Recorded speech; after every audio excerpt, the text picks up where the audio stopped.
I want to tell you about the morning I realized my own children had started speaking to me like I was a stranger. It was my 79th spring. My daughter had driven 3 hours to visit, and she stood in my kitchen, the same kitchen where she'd learned to knead bread on a stool, where she'd cried over her first heartbreak with her head in my lap, and she said, "Can I get you anything? Are you comfortable? Do you need me to adjust the heat?" Polite, careful, kind even. And every word of it landed on me like a stone because it was the voice you use with a stranger at a bus stop.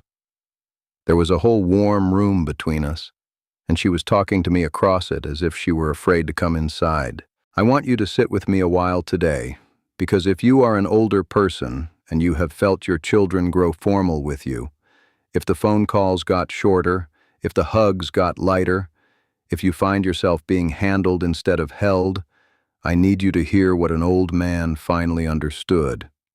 And I need to tell you at the start. Nearly everyone will tell you it means your children stopped loving you.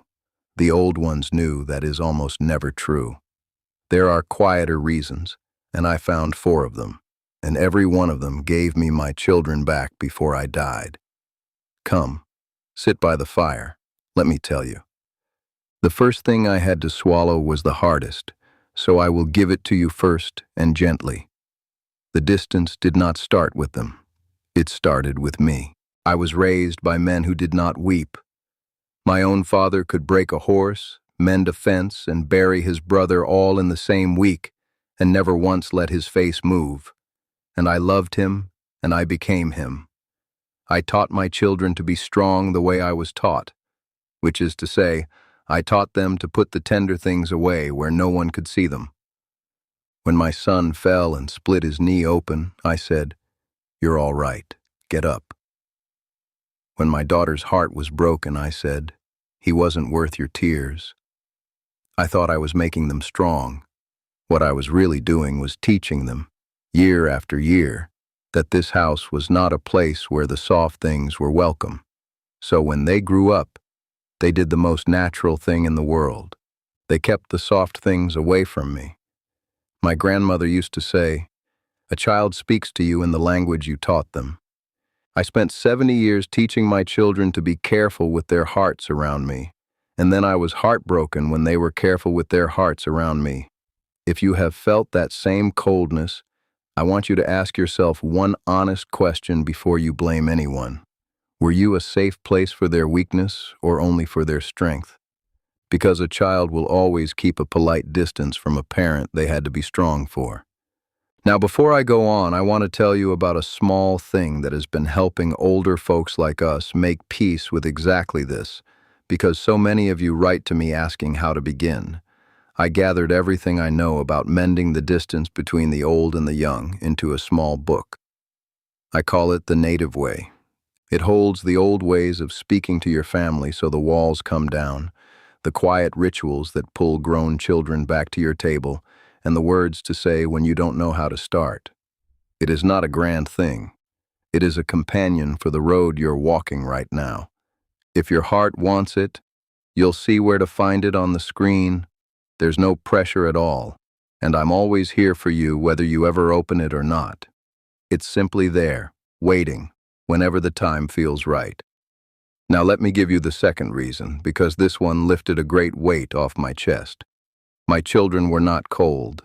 They were careful, and there is a world of difference. I had a friend, a man named Walter, who lost his wife young and raised 3 boys alone. In his last years, those boys treated him like fine china. They'd visit, but they'd hover near the door. They'd call, but they'd keep it short. Walter was sure they couldn't wait to leave. But I sat with one of those boys after Walter passed, and that grown man wept and said, "Every time I looked at him, I saw how little time was left, and I couldn't stand it, so I kept it short. I thought if I didn't get too close, it wouldn't hurt so much when he was gone." He wasn't pulling away from his father.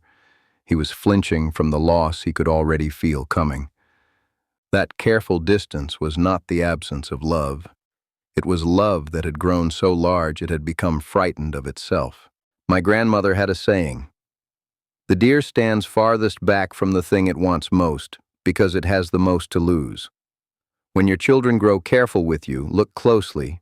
Sometimes what looks like a cold shoulder is really a heart bracing for grief. They are not treating you like a stranger because you mean nothing. They are keeping their distance because you mean everything, and everything is a terrible thing to lose. The third reason took me the longest to see, because it wasn't about them or me at all. It was about the whole world they grew up in. We taught our children that respect looks like distance. Think about it. We raised them to stand when an elder enters, to speak formally, to never talk back, to keep a careful space. We confused reverence with stiffness, and so when they became adults, they honored us the only way they were ever shown, by being formal, by being polite, by keeping that careful space. My daughter calling me sir in her own way, asking if I was comfortable, she thought she was showing me respect. She was performing the very reverence I had trained into her. I had taught her that to love an elder was to handle him gently and keep a respectful distance. And then I was wounded when she handled me gently and kept a respectful distance. There was a woman in my community, Ruth, whose son could not sit still in her presence, always fixing something, always fetching something, never just being with her. She thought he found her boring. But that boy had been raised to believe that you serve your elders, you do for them. You never simply sit idle beside them like an equal. He didn't know he was allowed to just hold her hand and do nothing. Nobody ever taught him that the greatest honor you can give an old person is not to serve them, but to stay. The old ones knew this. My grandfather told me once, "Do not raise a child to bow to you, or you will spend your last years looking at the top of their head instead of into their eyes." Reverence is a beautiful thing, but if it becomes a wall, it will leave you honored and utterly alone. And here is the fourth reason, the one that finally set me free, and I want you to lean in close for this one. They were waiting for me to reach first. I had spent years quietly wounded, waiting for my children to warm to me, to come close, to be the way they were when they were small. And the whole time, they were on the other side of that room waiting for the exact same thing from me. We were two people standing in the cold, each one certain that the other should be the first to build the fire. But I was the elder. It was never their job to cross that distance. It was mine. The old ones always understood that the parent holds the door, the parent makes the first move, the parent says the tender thing out loud even when it feels like stepping off a cliff. My children had learned their carefulness from me, so it had to be me who untaught it.